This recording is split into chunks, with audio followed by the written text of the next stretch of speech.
Accompagnée de la direction provinciale de l'Agence congolaise des grands travaux Olomami, la délégation a inspecté les différentes installations de cette infrastructure hydraulique destinée à améliorer durablement l'approvisionnement en eau potable dans la ville de Kamina, chef-lieu de la province du Olomami. Selon le directeur provincial, l'usine sera alimentée par une puissance d'environ 5 mégawatts et disposera d'une capacité de production estimée entre 7 et 10 000 mètres cubes d'eau par jour. L'eau brute sera captée de la rivière Lovoy à travers un ouvrage de prise d'eau aménagé en amont. Trois groupes motopompes assureront l'acheminement de cette eau vers l'usine de traitement. Une fois dans l'usine, l'eau passera par plusieurs étapes de traitement avant sa distribution à la population. La première phase consistera en une opération d'aération permettant la déferrisation de l'eau par oxydation. La deuxième étape sera consacrée à la décantation afin d'éliminer les matières en suspension grâce au procédé de flocculation.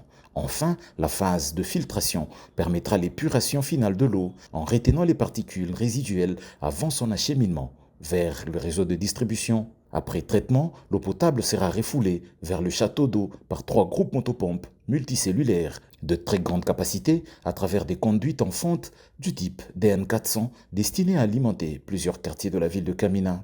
Actuellement, l'entreprise Crequit, sous-traitant de Cisco SA et le service national, travaille à l'embellissement du site et sur l'excavation en prévision de la pose des tuyaux de fonte qui vont relier l'usine de captage et de traitement d'eau. Cette usine représente l'un des projets majeurs d'approvisionnement d'eau potable réalisés à travers le pays actuellement. À l'issue de la visite, une réunion d'évaluation a réuni l'Agence congolaise des grands travaux, le ministère provincial des infrastructures et travaux publics du Olomami, les responsables des services de renseignement, la régie des eaux, ainsi que l'entreprise Crec9 sous-traitant de Cisco SA.